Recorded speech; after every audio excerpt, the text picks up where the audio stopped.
Hello, welcome back to Lab 52, a Dynasty Football podcast. I'm one of your hosts, Tecmo, joined as always by my co-host Weapon X.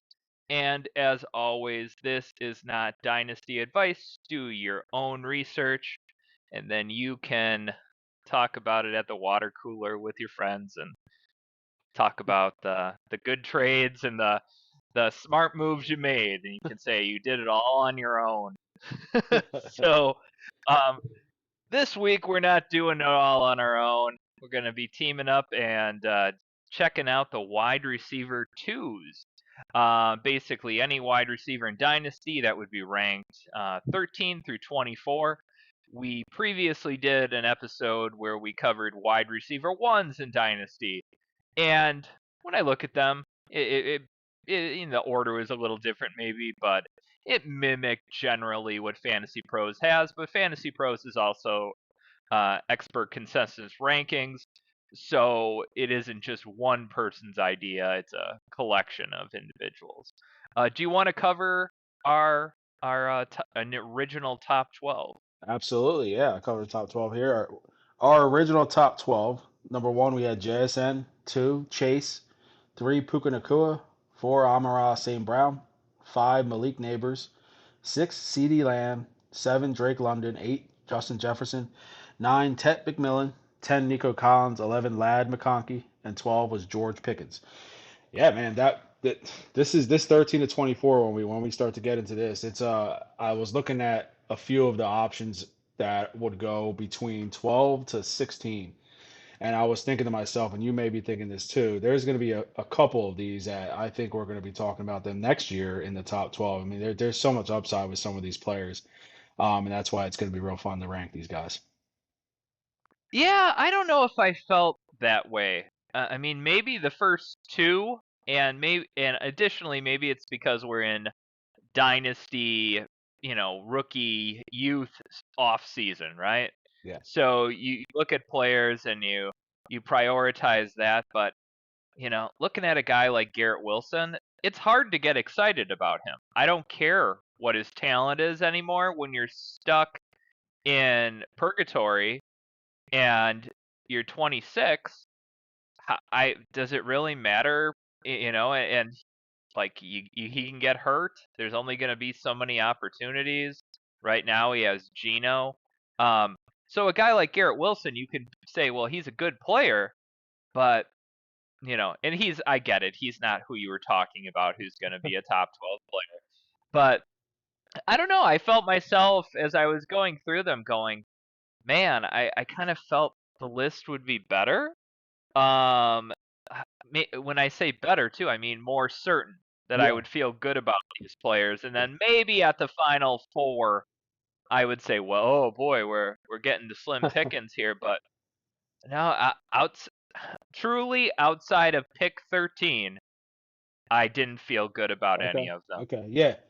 No, that's That it. was That's interesting. Very interesting. What I think is interesting about this tier of receivers is in most dynasty leagues, the standard is three wide receivers. That you're seeing that more often than not. And so when you're drafting your second receiver, that's such a crucial part to your roster and the way you build your roster. If you really want to have, obviously you would love to have a wide receiver factory, three, four, or five great receivers. That's not easy to do, especially in leagues where it's very competitive. But if you could really nail and hit on that second receiver and be able to pair that with another guy, you're set up really well. We're set up really well to have that consistent production, that insulation of solid weekly production. That's what you're looking at here. There's a lot of guys that can do that as a wide receiver too.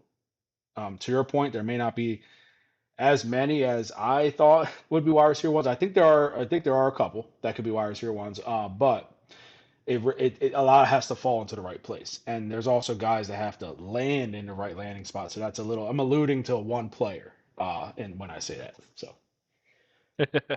okay. Well, if you would do me the honor here, at least give me the freebie, the softball.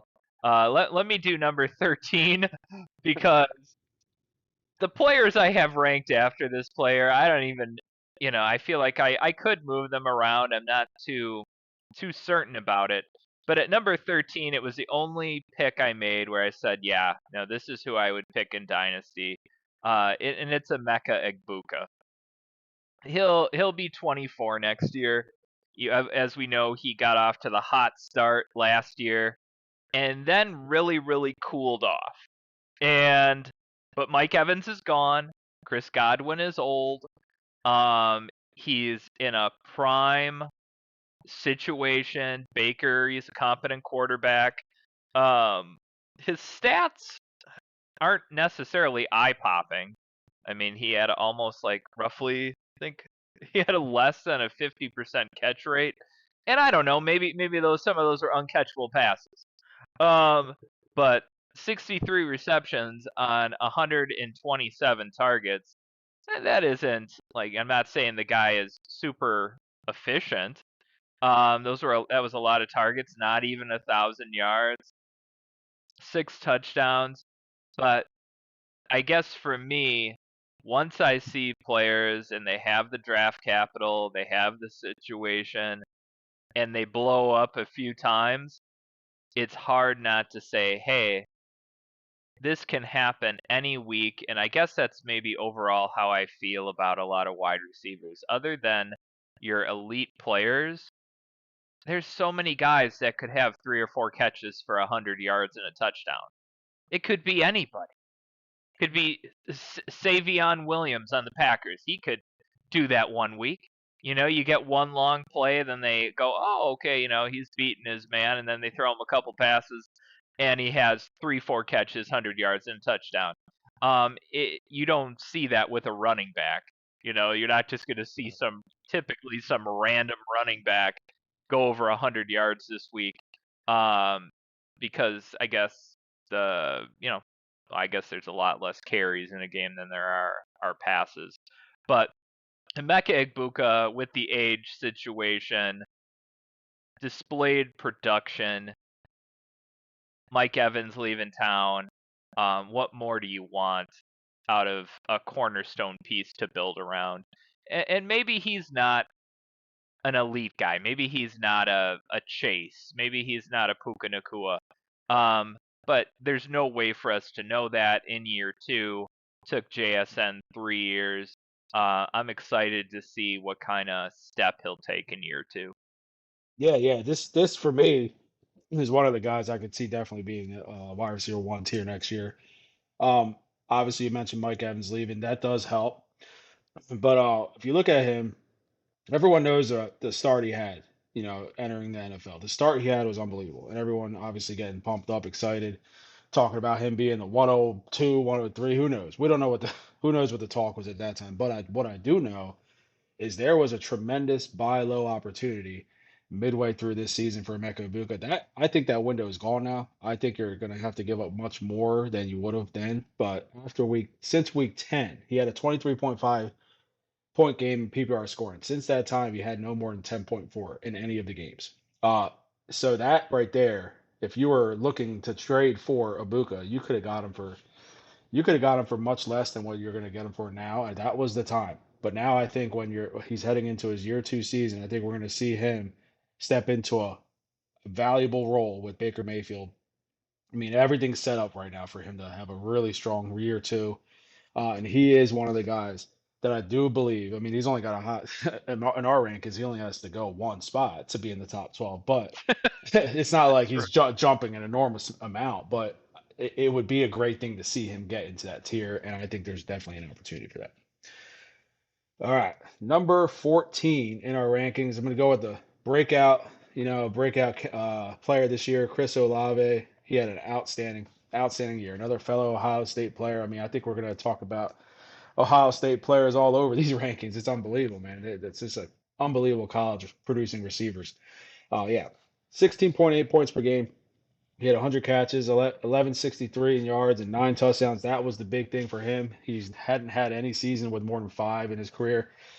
He stayed healthy. He produced when it mattered the most. Fantasy playoffs, he stepped up big time. He's just coming into his own. Tyler Shuck, showed a lot of promise in his rookie year.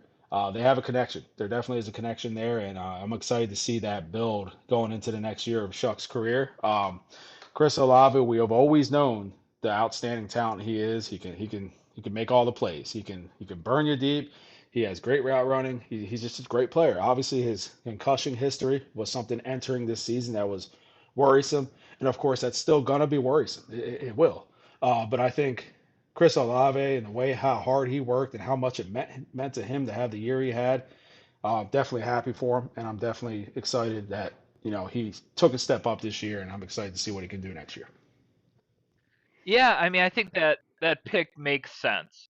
I mean, his one downside is his age, and I guess the other looming downside, he in what have been 2024, man, people were giving Chris Olave away. Yeah, They were just giving him away because everybody thinks they're a team doctor, and they don't care if he makes millions of dollars or not. And I get it. There's a lot of competing interests at play when it comes to how many concussions are too many concussions and the severity of concussions. Um, I guess that would be my question, and there's really no way for us to know. Like, I mean, I don't think it really, it's pretty much up to the player, I would yeah, imagine, yeah, when how many is too many. absolutely. Um, and of course the league, they say what they need to say to sound good, that they care about it. Um, but they certainly don't when players go head hunting. You see a lot of it too with quarterback play. A quarterback will go to slide, and a player will pretty much dive at their knees. So unless they slide under the player, they're gonna get hit in the head. There aren't really meaningful penalties to dissuade players from doing this, Absolutely. other than I guess kind of common goodwill. But that I had him a little bit lower on the list. I had him at 17 Okay.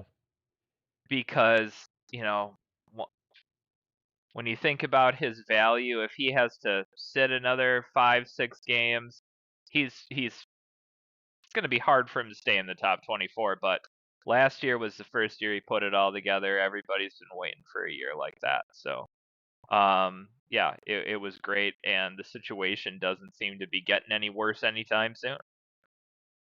All right, so number 15. Maybe this is a little bit premature. Once again, dynasty, off-season, youth focused.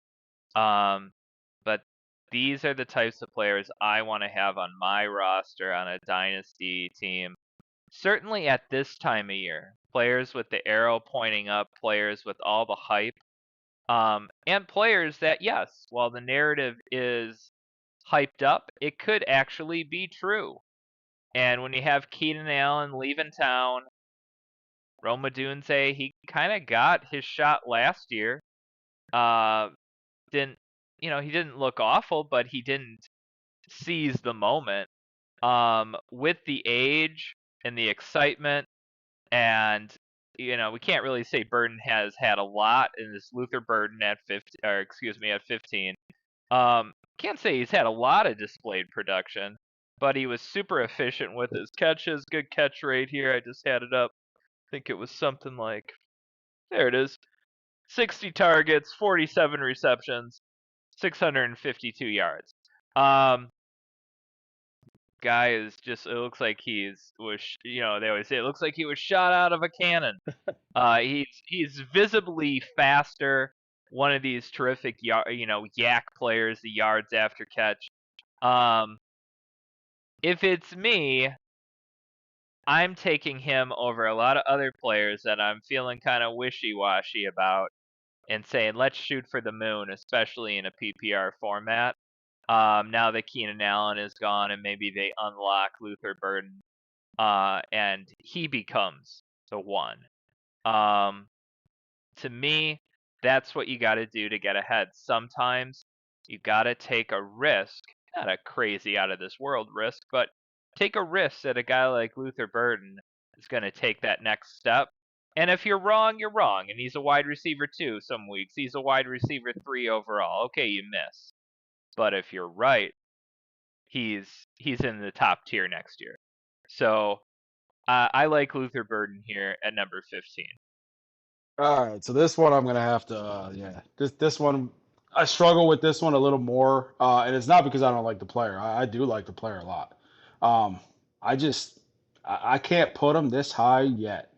Um, but Fantasy Pros has him what 26? Is that what you're seeing on your end?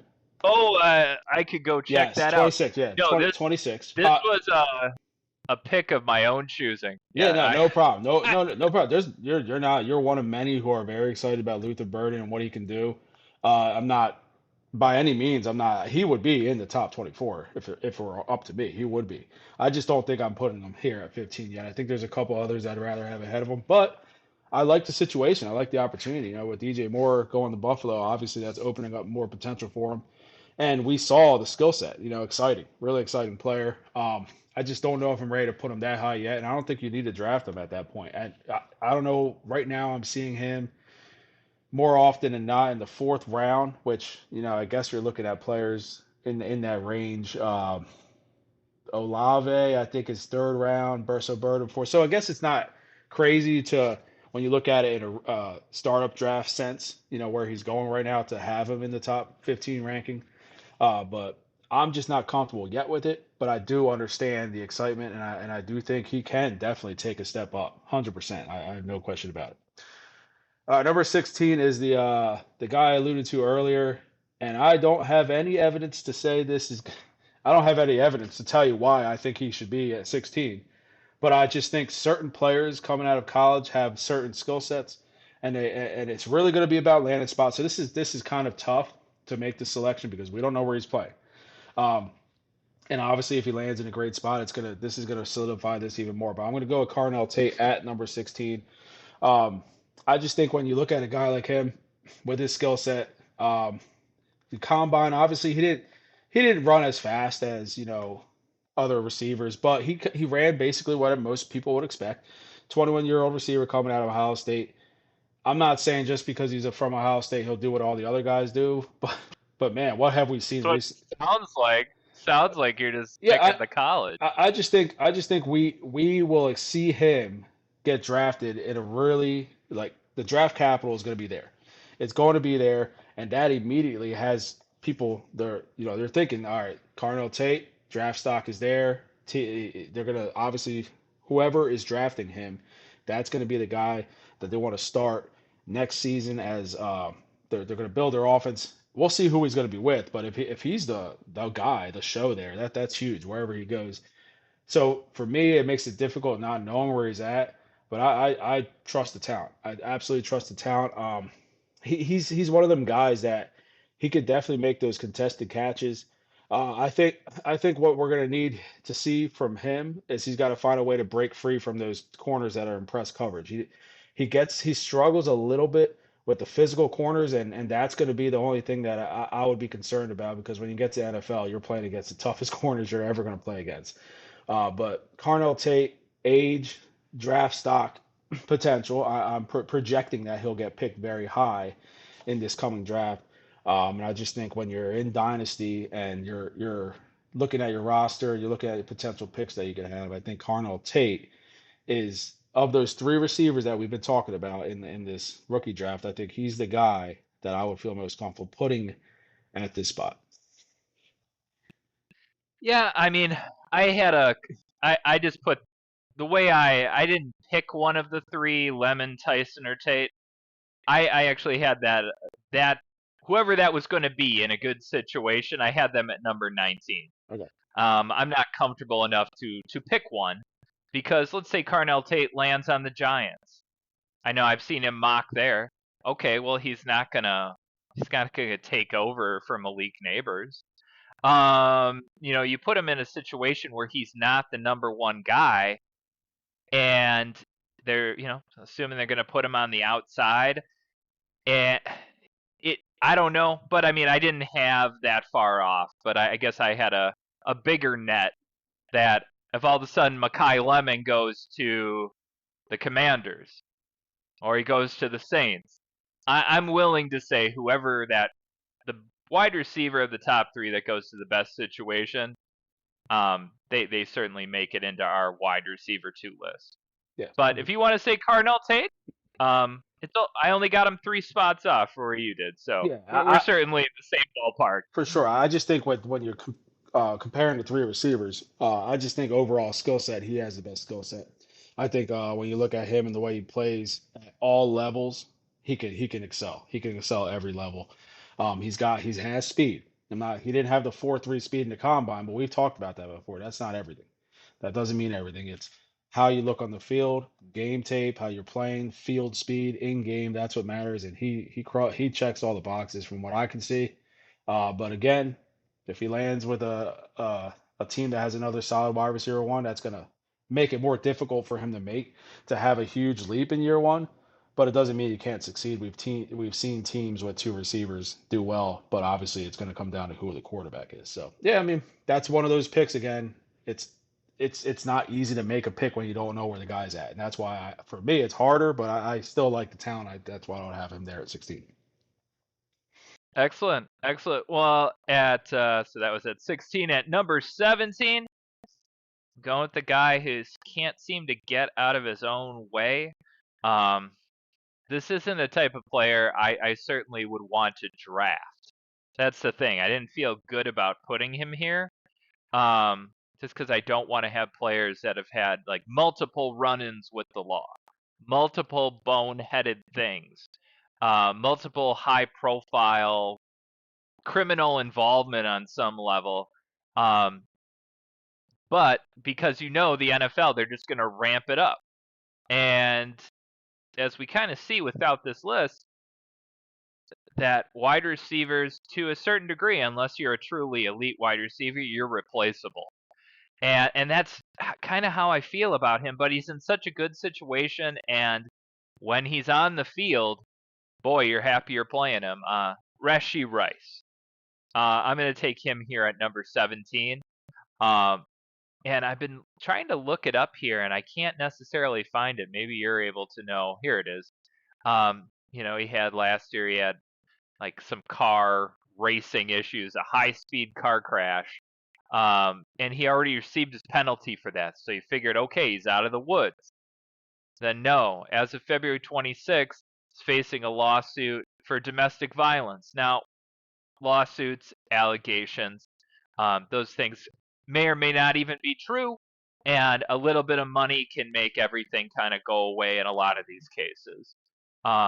And historically, when I think back, at least the last 10 years, all the panic sells that people have done over bad news about a player, it never ends up really amounting to a whole lot. Yeah, Ray Rice, once he got in trouble, he was gone. But Alvin Kamara, no problem.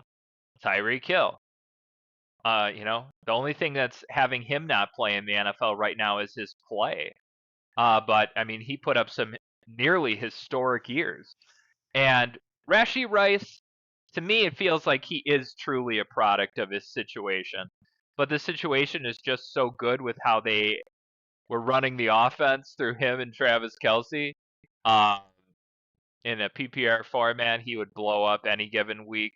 And when I look at the people behind him, I have questions about all of them. So I'm going to hope that at, let's see here, age 26 this year, that maybe he'll have matured, he'll stay out of trouble, and you got another 4 or 5 years with Pat Mahomes throwing you the ball, and we see more of what we saw last year. But with Eric Bieniemy back, maybe we see kind of more a shift to the big play. I don't know. I found the Chiefs' offense the last couple of years to be extremely boring. So that was what leaves me a little bit hopeful for James Worthy, who is not in our top 24. Yeah, I mean, Or not, not James Worthy. I'm sorry, Xavier Worthy. James Worthy. He's a Hall of Fame basketball player. yeah, So yeah, I don't need to feel good for him. yeah. We know he's one of the best players ever, no doubt. Similar to Harvey, one of the best running backs of all That's time. right. So, but no, seriously, Rashee Rice, man, Man, it's so tough. It's so tough when you have off the field issues. It makes it really hard to feel comfortable when you're drafting players because man, you're gonna have to spend a pretty good pick here in your startup draft to draft him. Um, yeah, we've talked about him before. I think it could really fall off the cliff not because of the off the field issues, but if the Chiefs go out there and they draft a Carnell Tate or Mekhi Leonard, they're not out of the question to draft a receiver in that first round. If they do, what do we feel now? I don't think Rashee Rice is the absolute most talented receiver. I just think he's in an amazing situation. He's a good player in a great situation. They will put up numbers, but is he going to be able to overcome another receiver that comes in with a high draft pedigree and is expected to be one of the key targets in the offense? Is he going to be able to overcome that and still put up good numbers that merits him a top 17 pick in Dynasty? I don't know. I don't know. But we go down the list, top 12, you see JSN, Chase, Nakua, St. Brown. We're not worried about anyone that gets drafted to that team or signed. We don't have to worry about that because we know they're good enough to overcome all of that. With Rashee Rice, that's my concern. If they draft someone to go in there, be an X receiver, I don't know, man. It worries me a little bit. He is in the top 24 in my opinion. I would be more comfortable with him more in the 20 to 21 range, and it's not that much further than where you have him. But that would be my concern with him. I Number eight, agree. yeah, I told you after 13, I'm pretty wishy-washy with the yeah, whole bunch. yeah, There's question marks. It's just if he's playing, he's producing. But yeah, you're for right. sure. If there's any true competition, um, it would be easy to get rid of a guy who's an off the field headache. Yeah, I think a good thing to do with Rasheed Rice if you have him on your team, uh, let this draft play out. If he escapes this draft with no competition coming in, or if there's a receiver drafted later in the draft and it's minimal competition, if he escapes the draft, I think that'll be a good time to sell, especially if the off the field issues start to kind of diminish and it's not going to affect his season. I think that would be a good time to sell him. Get something because you would be able to get something decent, especially if the Pat Mahomes reports start becoming more positive as we get closer to training camp. There will be more exciting for him, more excitement for him, and I think you could get something and feel good about the return you would get for him because he still will get you a decent return if those situations play out. Um, all right, number 18, and I agree, man. Like when we get as we go down this list. They're good players, but there's question marks. It's similar to the running backs when we got to this point last week with running backs. It's good players, good talent, but some of them are in murky situations or some are coming off injury, and it's just like tough. So I'm going to go with Garrett Wilson at 18. You alluded to him earlier in the show. I think this is a good spot for him. I think obviously he came off injury. He didn't miss a game his whole career before this year, so I don't. I would consider that an outlier in my opinion. Surprisingly, he's only 25. He's turned 26 in July. He's played 5 seasons. This will be his fifth season, so he's still pretty good with that. Pretty good age insulation right there. I'm not excited, obviously, by the QB situation. I don't know who would be. Just to be honest, I don't think he is either. But that's the thing that he's had to deal with, though. I mean, he's still every year of his career, outside of last year, the injury year, he had. I mean, he's going to be one of the top target getters in the league. He's had 83, 95, 101 catches. So that's his first 3 seasons. Over 1,000 yards each year. Um, that's the kind of guy you want as your wide receiver too. Just someone you're going to consistently know that you're going to get targets. Who they're coming from, we would wish it'd be someone a little bit more consistent, but that's not what they have right now. The situation is what it is, but he's still very good. He's still a very good player, and I'm okay with him here because he would be consistently a wide receiver 2 weekly if he gets the targets that he gets. And you're not really hurting where you draft him at either because you can get him at a pretty good value right now, I think, and from what I've been seeing. Oh, absolutely. I mean, when the arrow is pointing down, people aren't hyped up. Once again, similar to the stock market, When everything is looking good, the price is high. And when things aren't looking great, the price is lower, and you can get a discount, you can get a value. And no one has ever faulted Garrett Wilson's talent, but there's a limit to what he can do. There's a ceiling if you have Geno as your quarterback, and a ceiling as well when you have a dysfunctional organization like the Jets. Yeah, yeah. Um, until proven otherwise, it really kind of caps. Where he's getting faded. I mean, you go back a couple of years, he was a top 12, maybe a 10 to 12 in that range wide receiver because we figured, well, he'll kind of overcome it. And now he's going to be 26. And another year where the ceiling is capped. But once again, we got a lot of questions about these players, and I had Garrett Wilson at 21. You got him at 18. This isn't a world of difference, so I'm okay with that. It's just disappointing to see a guy stuck on a team like the Jets where they can't get out of their own way to make their team better. And hopefully there's no Jets fans listening. If they are, no offense, but man, I'm telling you right now, would you agree with this? This New York Jets organization, they could possibly be the absolute worst organization in sports. I don't know what you think. Like they traded for a player that they let go because he was bad, and they traded him after a season he was awful. They traded for him after a season he was terrible. I don't know what this organization is doing. I don't know. I mean, this is a long time. This isn't just recently. This organization is just so bad, man. I know this has nothing to do with our rankings, but man, I don't understand. I just don't get it. Well, they brought Brees Hall back, so that'll fix it Yeah, all. I'm sure Brees Because Hall. because it, I'm sure he's excited about that one too, getting brought back. Real it, excited. it worked so well last year. Just having Brees out on the field that fixed it all. But yeah, no, tough sledding for the Jets players. And for Dynasty, they'll have blow up weeks, but these are wide receiver twos. They're not somebody that should be your wide receiver one. But moving on, number 19, another guy who people are losing a little faith in here. It's not due to his age. He's going to be 24. Certainly not due to his name. His father's a Hall of Famer. Marvin Harrison Jr.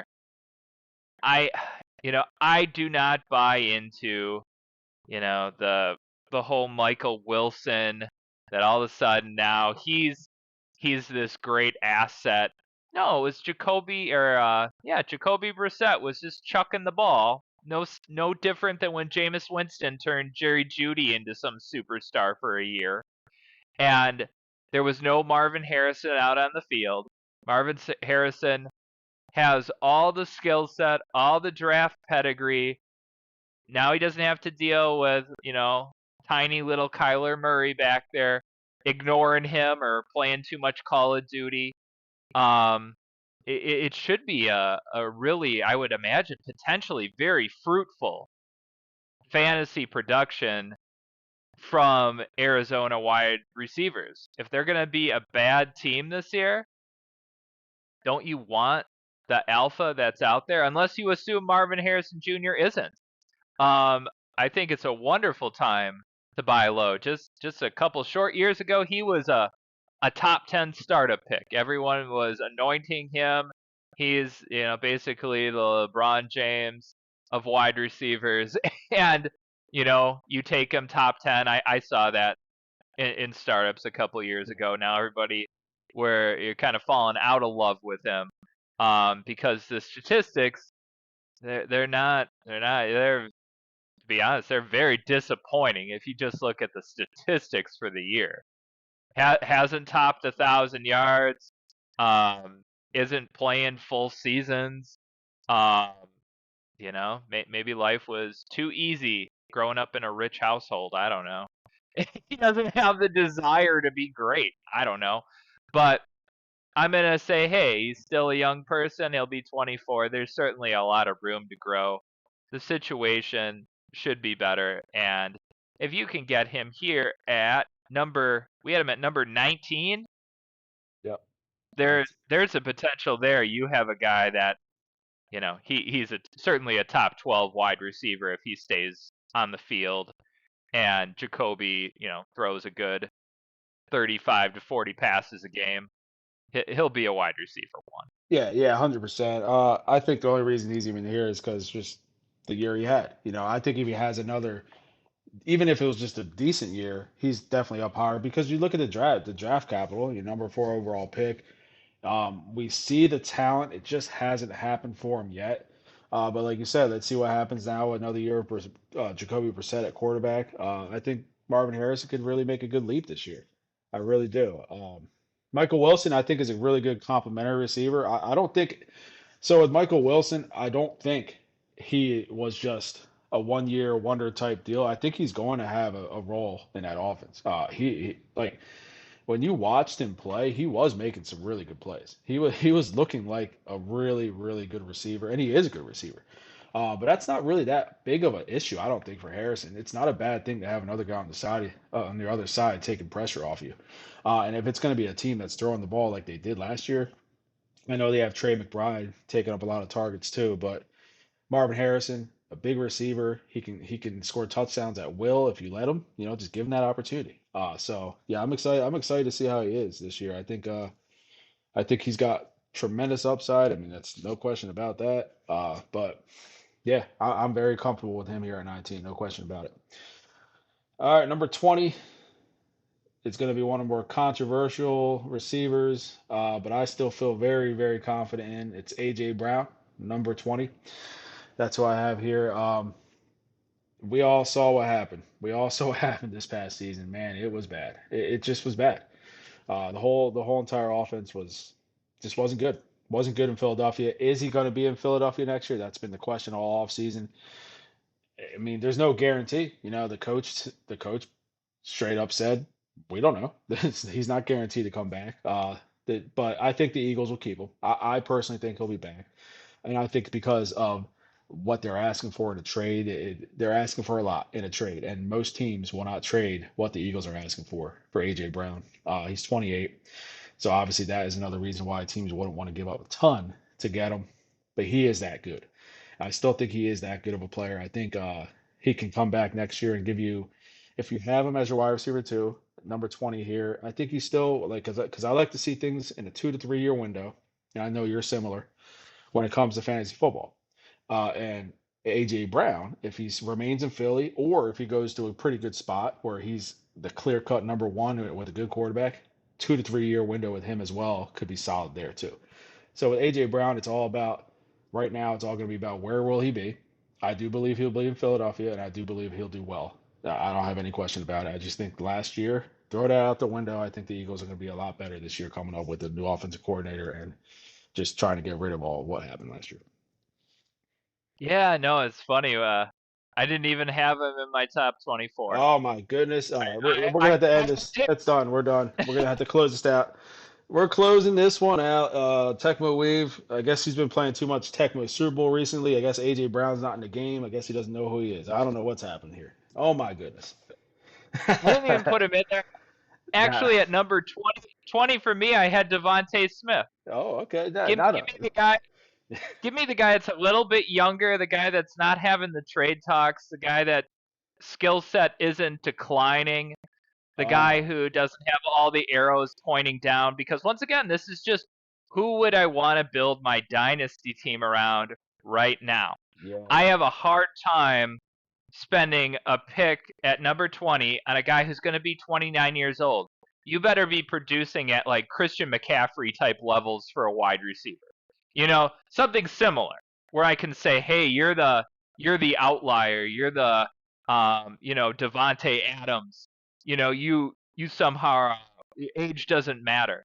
But when you got a bad attitude and you're not winning and you're not producing what I need you to produce, um, this guy, he could just disappear. He'll be like DeAndre Hopkins, right? In a few years. Like, oh, he was this ultra elite player, and then he's just kind of getting, he's just a backup for the final few years of his career. He made his money. He doesn't care. and the skill set evaporated. Um, I don't know. So that's just me. I can understand though. Not It's not time to give up on him yet, but his age to me disqualified him because there wasn't anything that was appealing about what happened last year. Yeah. If you have AJ Brown on your dynasty team, which I do in one league, you're kind of stuck with him. You're stuck with him because you probably paid a lot to acquire him. You didn't most likely acquire him last year. Um, and you don't want to sell super low. And what are you going to get? Who's going to be excited about trading for AJ Brown? Nobody. And not in a real world sense, in a fantasy sense. But that's okay. I can understand the Eagles wide receiver one being at number 20. I'm okay with that. Yeah. All right, number 21, and I'm not a Bears fan. I'm a Packers fan. But I've got to call out two Bears wide receivers here because I figured one of them is going to hit, and I think that's the truth. I got Roma Dunze here at number 21. Um, somebody is going to be the go-to guy. It isn't just going to be like the Packers where they just spread it around every week and nobody is really elite. At least you hope not. That in the Ben Johnson offense, he's 24. Once again, you got that draft pedigree. Just all the physical traits. He should be a dominant NFL wide receiver, an alpha. He's set up. The target competition is gone. Yeah, he's got Luther Burden, he's got Colson Loveland to compete with. So I would like to think the cream will rise to the top here, and it may be Odunze this year. It may be Burden. It may somehow be Loveland, and the offense runs through the tight end. Probably unlikely. But as a wide receiver two on your team, maybe I feel like the ceiling isn't that high because there's just too much competition for targets. But I can't feel bad about spending my number 21 dynasty pick here on Roma Dunze at wide receiver. When I look at the players that are behind him, once again, there's lower skill levels, there's lower talent levels, there's worse situations, there's more questions. They're older. I'll still take out some more hope, but if this is a make or break year for Roma Dunze, if you don't produce this year, you've already had your third year breakout. It's gone. It's past. There's no more Keenan Allen. And you would have gotten beaten out by two second-year players. We'll be looking at him a lot different. And the same will be said about Marvin Harrison Jr. If you don't kind of stay on the field and make it happen, people aren't going to say your situation's a problem or it's bad luck. They're just going to say you're the problem. Yeah, yeah. Him and Harrison are very similar this year. These are big years for them, for both of them. They really need to come out here and have good seasons. Yeah, Romaduze, he missed some games. But it just really comes down to how much will he take advantage of DJ Moore going to Buffalo. I mean, that same thing with Burden. That's a big player that is no longer on the roster, and they're the clear number one and number two. I mean, there's no debating that as far as wide receivers go. Oh, We know Colson Loveland is there, and I think he is their number one guy. Caleb Williams and Loveland have that great connection right now. I think that's number one target. That's the number one target you want for the Bears. I don't think there's any question. But Roma Dunze at 21, I think that's good. I think that's all right. I think that's good because I know, like you mentioned, the draft pedigree, it's there. I mean, he has that. He needs to step up. He's got the physical tools to be an absolute beast. He early in the season, he was showing it. He was here. I mean, week two, he had 11 targets. He had a 7 catch, 128 yard game with 2 touchdowns. Those are the types of games we should see from him. We should expect that. I don't know, man. It's just, to me, when you got that kind of size and that ability, you got to take advantage of that. I think Caleb Williams, we see the incredible throws he can make. Just throw it up, get it up to him, and I think we're going to see a little more of that this year. I'm excited to see what happens. I know earlier, a few weeks back, he was one player I was talking about avoiding, but that was before the DJ Moore news. I feel a little more confident with Odunze as a wide receiver 2 in fantasy than I did before. And not that he's way up. I mean, he's 21. He's down further on the rankings, but this is a comfortable spot for him. I think so. Yeah, so we're gonna get to number Yeah, 20. no, Yeah, go ahead. I have to apologize there. I guess I must have I just came out of a time capsule here, a slumber from a couple years ago. I was saying Keenan Allen. I was thinking about Keenan Allen on the Bears. I knew there was that third wide receiver, DJ Moore. It's like, yeah, that's what I kept saying. I kept saying Keenan Allen. I Oh don't know what I man. was thinking. But yeah, no, it was. I guess that's kind of shows how forgettable DJ Moore was last year. Uh, for a guy that had some really, really good years too, Yeah, and absolutely. some good years even with Justin Fields, he had good years. Yeah. Good years in Carolina. Um, Good player. and He's a he good was player, man. Good player. he was, and now then you saw some of the. I remember seeing it on the field, like why am I not getting the ball? Some Yeah. pouting, taking off plays, and that's how you get shipped out to a better situation. Yeah. So I guess that's what it taught us. If you complain enough, things might turn around for you. So no, I mean, arrows pointing up for DJ Moore. Yep. Um, but yeah, Roma Dunze, you gotta. It's time to show that you can be the guy. Absolutely. Because if he doesn't, somebody else will. Absolutely. So number 22, I know this is not your favorite player. We've talked about him already, but I think this is a guy who did show he could be the guy. Zay Flowers, number 22.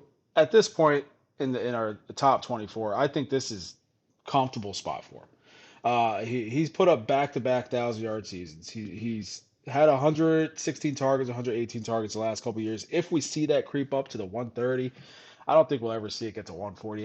That's just not how they play. But we'll see with the new coaching staff, see what happens. But if we get a full season of Lamar Jackson healthy, we know what he can do as a quarterback in this league. We've seen it already, how productive and how efficient he is. Zay Flowers has only missed one game in his career. Very durable player. 5'9", 183, that's probably not what people were saying coming into the league.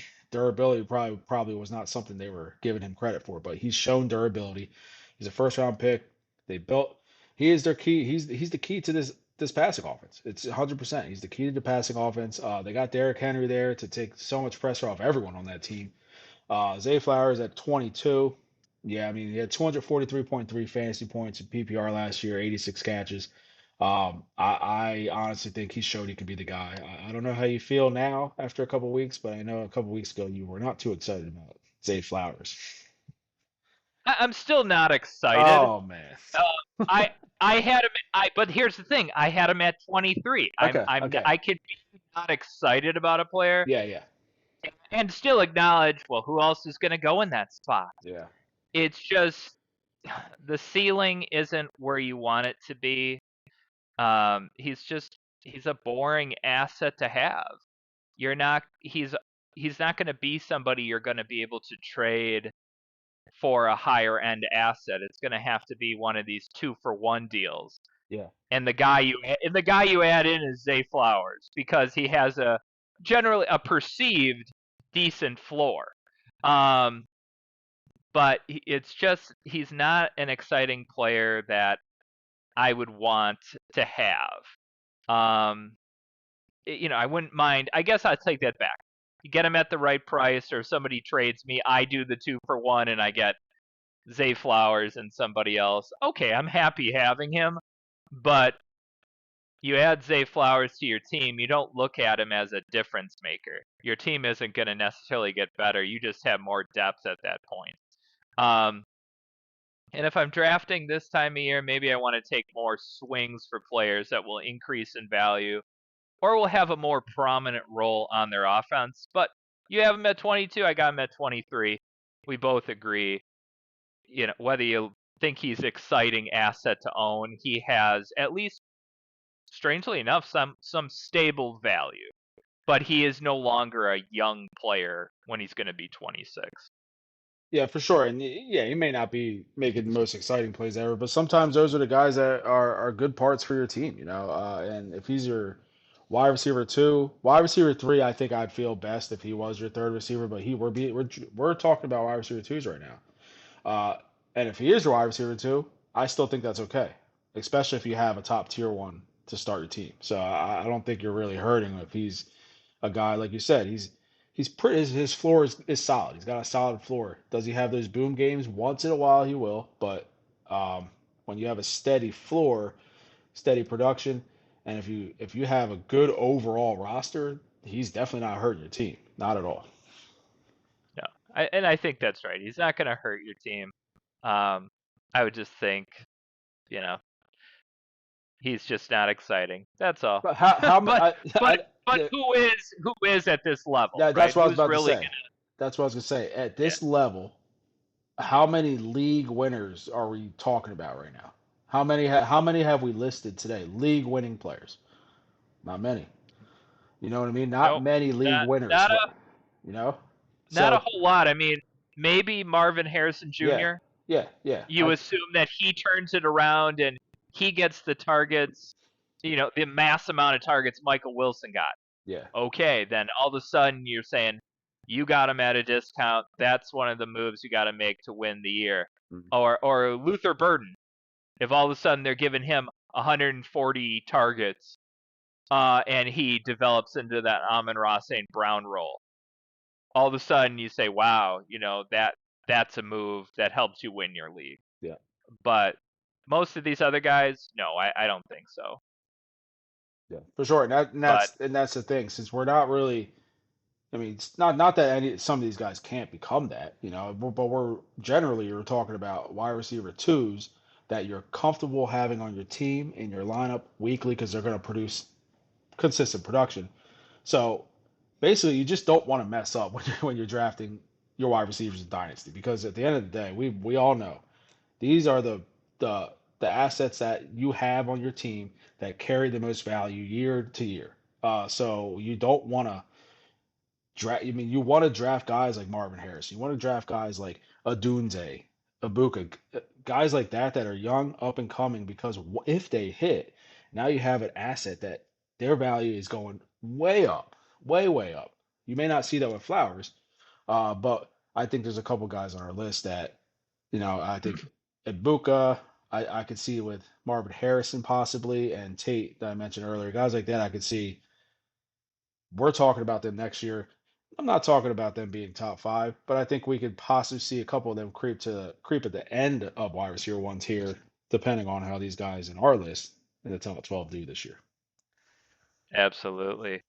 Well, we'll move on to number 23, and I've been trying to decide here. I basically have 3 players left, um, and I decided I'm going to go with the player I find that's the most exciting, the player that I feel like the narrative, the hype. If you were to draft him today, people will get more excited as the year goes on, so the value will somewhat naturally increase. And in a bad situation where you were brought in as the main free agent target, um, and you're gonna most likely be playing the slot, and we hope that Cam Ward just peppers you with targets. I'm surprised to say I'm saying Wandale Robinson would be at number 23. Granted, I had Devontae Smith at 20. I had BTJ at 22. But both of those players, you got Devontae Smith. There's no arrow up. There's no arrow down. You just feel like he's comfortable, like Zay Flowers. BTJ, you don't even know where he's going to play, and you don't really know what happened last year. Wandale Robinson, you've seen him have 2 spectacular reception-based seasons in a row. And they paid him some money to be the guy on a team that has no weapons. Has no weapons at all. Well, I guess he had 140 targets in 2024. So he had the targets good. He didn't have that, and 93 receptions. That's good. He only had 700 yards though, 699. So last year he paired up the receptions with the yards, had the 1,000 yards, had the same amount of targets, 140. What if we see him have more targets than that this year? Because unless they draft somebody, which they should, they can't go into the season with just rookies like they did last year. Wandale Robinson could be an immense value for you at wide receiver 23. He's only 25 for the rest of this season. There's a lot of runway.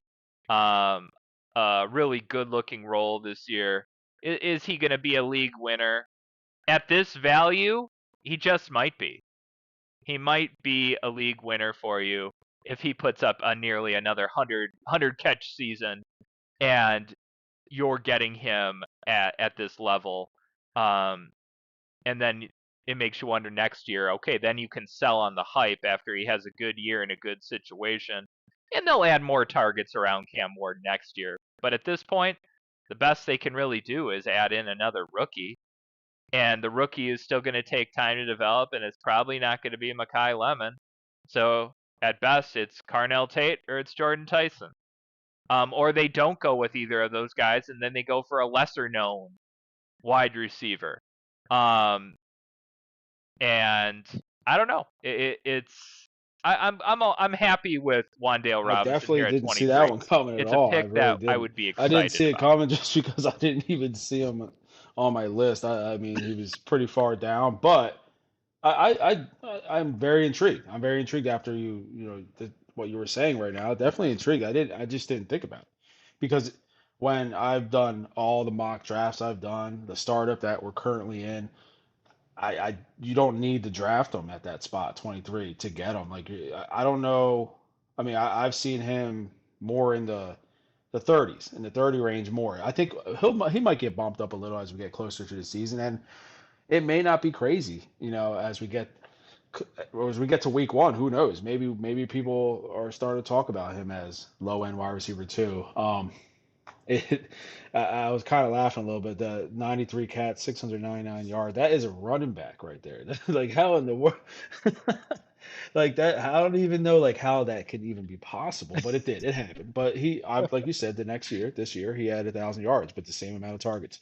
So let's see if he gets there. Cam Ward we know the kind of arm he has, strong arm. Let's see if they can unleash Wandale Robinson, get some more deep, big plays. He can do that. He can get open. He has great route running. So that's a really interesting pick. Honestly, I didn't even think of him on this list, and it's I did. I didn't think about it, but it's not. I don't think it's crazy. I honestly don't think it's that crazy. I really don't. And I'm not. Yeah, yeah, And I'm not saying go out of your way, reach for Wandale Robinson. No, I don't think that's not a great idea, but yeah, in the startup you and I did, it felt I was planning to get him much later than he yeah, went. yeah, And I was like, man, so somebody else sees it too.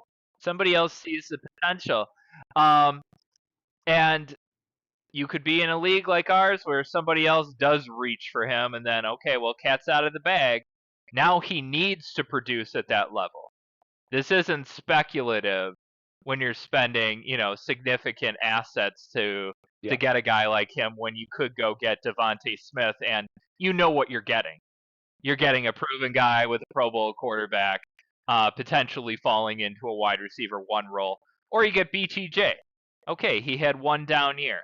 That's easy to excuse. Prior to that, he had I don't say a yeah. historic rookie year, but it was darn good. Darn good rookie year for BTJ, and we just don't know really what happened last year. So at the right value, though, when I look at the players and I think about who I would want, No, I had to be that's honest with great. You brought myself him that up. I was the Honestly, it most is. excited I about think it's Wandale Robinson. like you said in our startup we're in. He definitely went earlier than I thought he would go.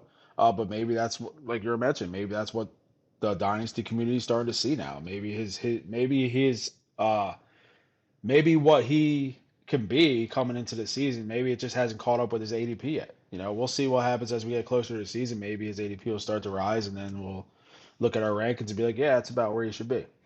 No, that's an interesting one. I honestly did not think about him in this list, but yeah, I don't. I guess I don't really have a problem with it, to be honest with you. I keep looking at the numbers and I look at the situation now that he's heading into. He turned 25 in January. He's a second round pick. I mean, he's got a lot of things going for him. Got the money, yeah.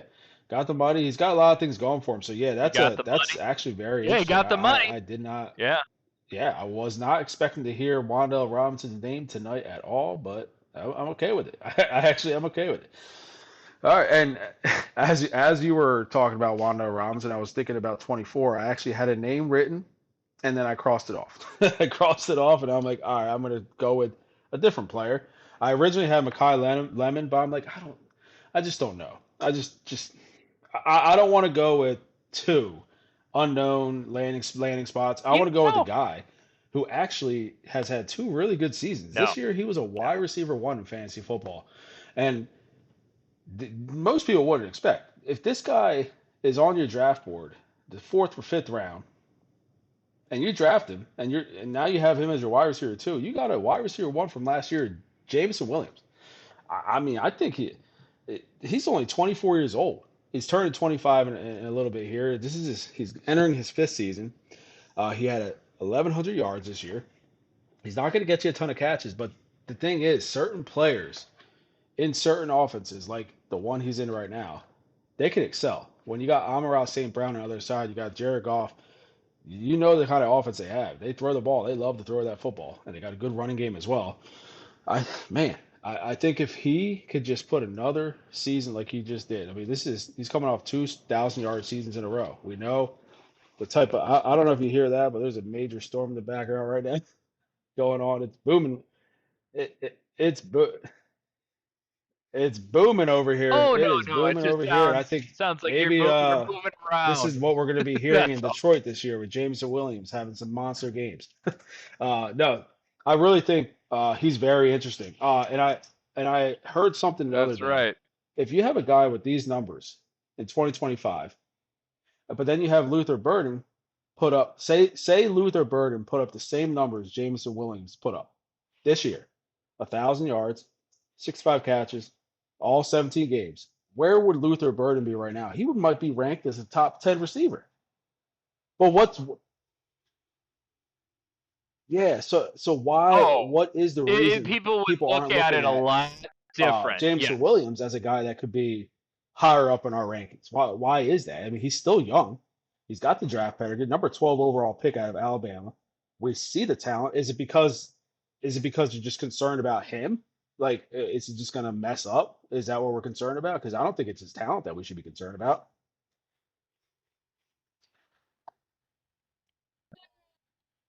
I I think the concern would be okay, he's younger than we think he is because he came into the league so young and he missed a year. But also too, his ceiling is capped. He's never going to be the number one in Detroit. He just isn't until Amon-Ra St. Brown is out of the picture. That's the problem, and that's the difference between him and Luther Burden. That right now we could imagine Luther Burden being the number one, but it's hard to imagine Jameson being over Laporta, over Amon-Ra St. Brown, and also over Jameer Gibbs. That's a big piece of their offense is running the football. And you just don't have that when you see Jameson Williams. But he's very much a player at this point in his career, in this situation, where he's like Zay Flowers.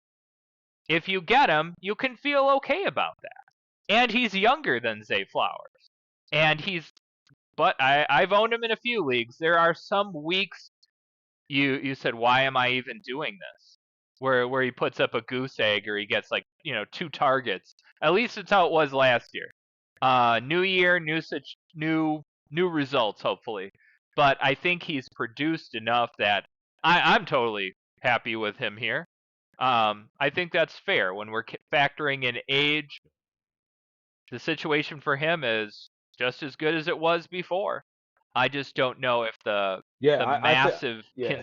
can the ceiling get much I think higher what than we're looking at, this? we're ranking guys right now where we're That's ranking the them here, back end wide receiver twos.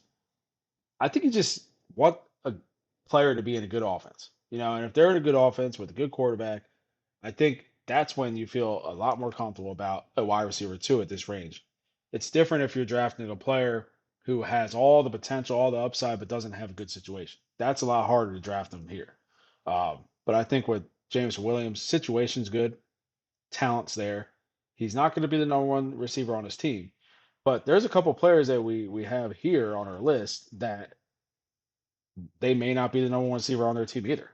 Uh, but so we'll see. We'll see how talent plays out here. But that was good. That was probably, in my opinion, the hardest list we've done in all of our rankings. This one right here.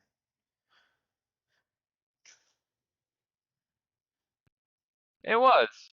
Yeah, no, it's when there's so much variance from player to player and you don't feel confident about anyone. Yeah, Um, know that yeah, that's also probably how your league absolutely. mates are feeling. Yeah, They're that's not awesome. feeling confident And either. as we said many times, this is Dynasty.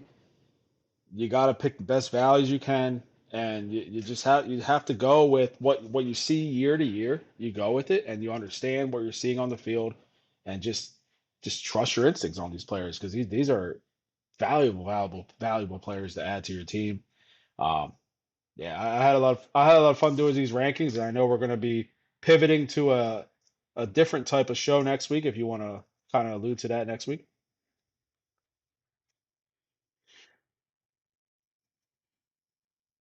Yeah, yeah. I mean, if you haven't listened carefully, we've mentioned doing a startup. We're doing a dynasty startup, pretty standard, a PPR, super flex, non-tight end premium, 12-team league, um, and we do have 6-point touchdowns. I would say that maybe that's something that's a little bit different, elevates QB values somewhat. Um, I'm curious to ask you why you decided not, as you are the commissioner of that league, why you decided not to go with tight end premium. If we're going with what's popular, we have the same setup. 2 running backs, 3 wide receivers, 1 tight end, couple flexes, start 10, no kickers, no defense. But then You sound we're very not doing tight disappointed. end Very, premium. very What disappointed. happened?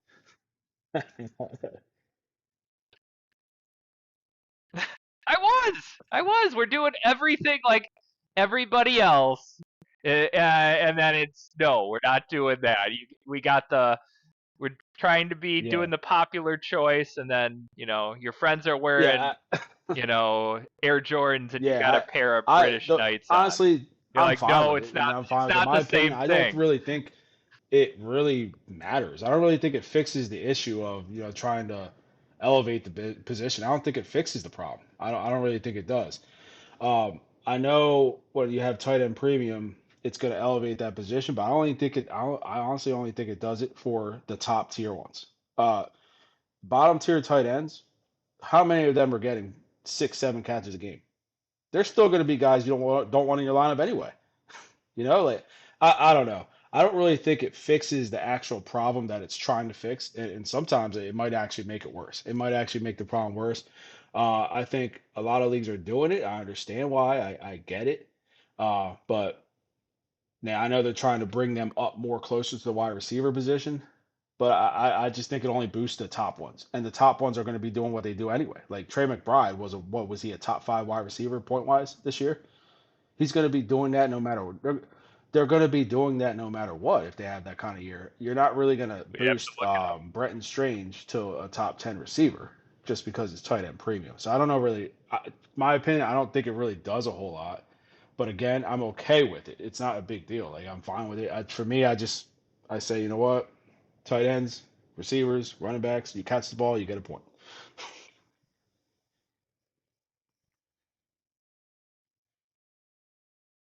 Hey, I'm okay with that as your explanation. We don't need to put, Yeah, as they say, put lipstick on a pig and distort the value and say that, oh, because Kate Otten had a 6-catch game. Well, he's yeah, he's just as good as Devonte yeah, Smith this week. That's really, you're yeah, just in kind of some bizarro world. So I'm okay with that reasoning. That makes sense. But yeah, we're next week we're going to. I would imagine by next week, the way our draft has been moving along, we've only been doing it for a couple of days, and it's a 26, 27 round draft.